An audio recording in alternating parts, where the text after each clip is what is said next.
What is up, guys? I'm Kyle at Fortune. Today we're going to talk about OEM tire carriers.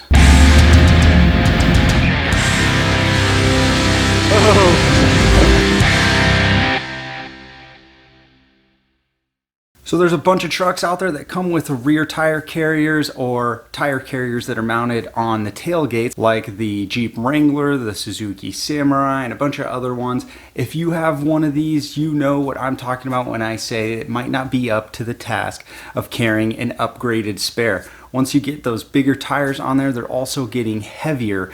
Going from just a 26-inch tire to a 31-inch on the Samurai is already going to take a toll on my stock tire carrier, even though it's metal. I'm going to make some upgrades to mine, and this is something that can be done on pretty much any tire carrier. And then I'm also going to relocate the license plate. Because where it's located down there, right by the rear bumper, it's going to limit my options for building or buying a rear bumper. So I wanted to move where the license plate gets mounted, and my goal is to get it inside the wheel of the spare tires. I'm gonna kind of be making this up as I'm going. There's no set plan right now, so let's see how it goes.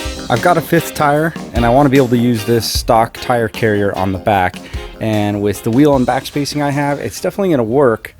But I have seen some reports that this thing just doesn't have enough weld on it. This metal is in a good position, but it's just not together strong enough. So what I'm going to do is take this off and probably lay some weld down right here down this seam and see if we can get it stiffened up a little bit. I'll probably do the same thing right here. As far as the mounting to the tailgate, you can see it's not bad. I'm only going to be running a 31 on here, so I think it'll be okay. But let's get that off and let's get some reinforcements on there.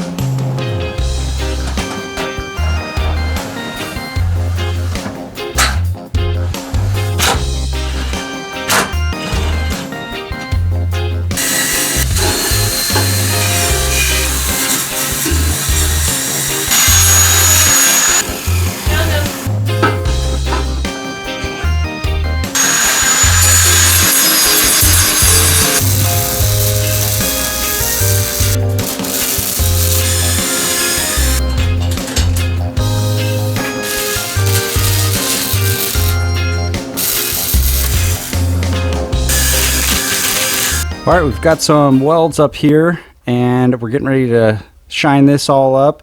Got some 1/8 inch steel here. We're gonna cut a piece off and kind of wedge it in there like that. Get a little bit of triangulation out of it, and that should be it for the tire carrier part.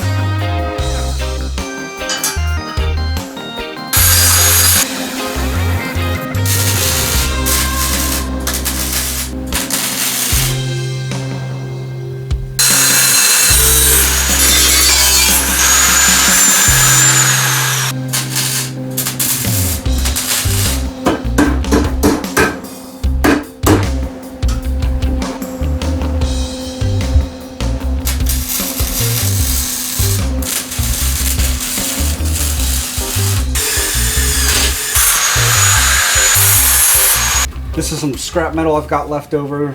This one is already about 6 inches wide.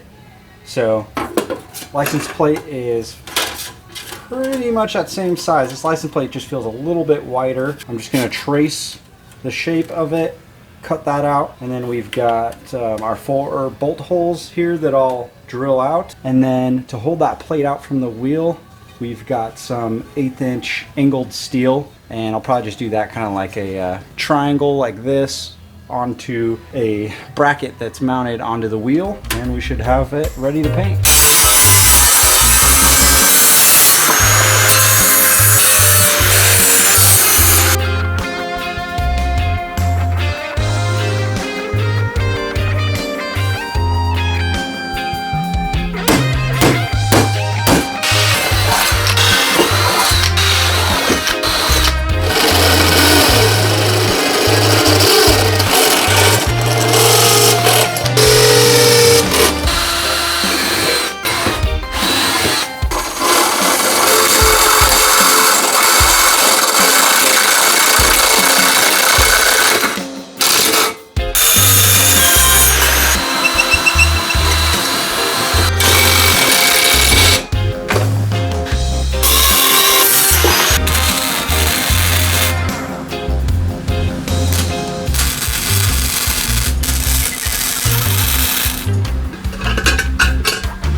Got this baby primed with the primer sealer and semi-gloss black Rust-Oleum as usual. Got it welded all through here.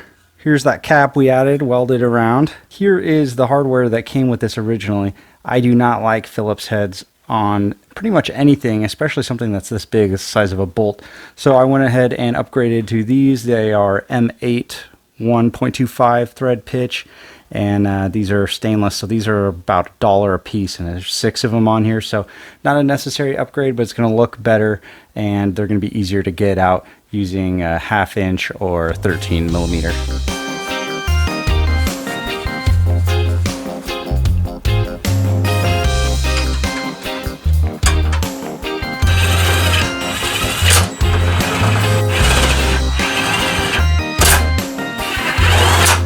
Here's the license plate bracket all painted up. So we've got the point oriented up, so when water gets back here, it's not going to pull up, it'll just go off to the sides.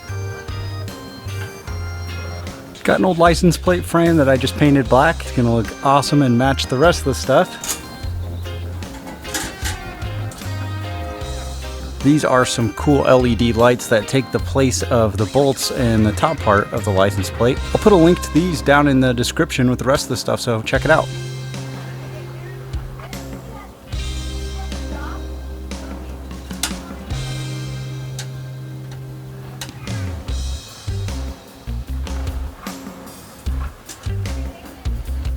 Here is a 2 flat extension wire. This is like 12 inches long, and what I'm going to do is I'm going to cut it here, have one side go to the truck and the other side go to the lights.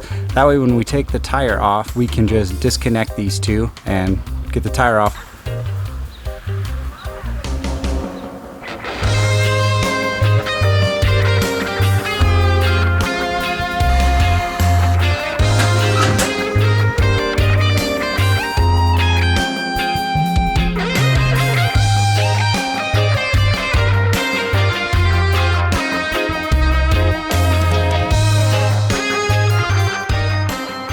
So we already had this ground wire right here, and I just zip tied this protective plastic coating over the wires, snugged up against this end. If you follow it up, it's got this little keeper, put a little nut on there to hold it on. Same thing with this one on the top. Here's our connection right here. These two just pull apart if we need to get the tire off. Goes down through there and through the bottom hole. Just comes through the hole right there in the wheel.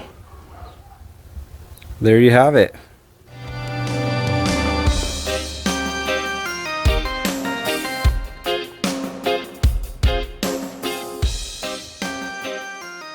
When I was looking for ideas on what to do with my license plate relocation and upgrading the spare tire, I found a lot of options out there that companies already make. I think the license plate relocation bracket that goes inside that spare tire, it ended up being like $110 for one of these, and I made this out of using pretty much only scrap. I did have to buy a few smaller parts, the lights and some of the wiring, but really it wasn't too much. It probably cost me about 25 bucks. So awesome deal, and it's tucked in the tire, so even if you didn't do a good job on building yours, it's not really easy to see.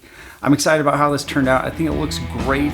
Guys, thanks for watching. If you like this video, make sure you hit that like button. That lets me know that you guys like this and want to see more videos like this one. If you haven't subscribed yet, make sure you do that. My videos are slowly transitioning from building into off-roading, so hopefully we're going to get this Samurai and my Suburban out on the trails, so we'll have more of those videos to come. Thanks for watching. See you next time.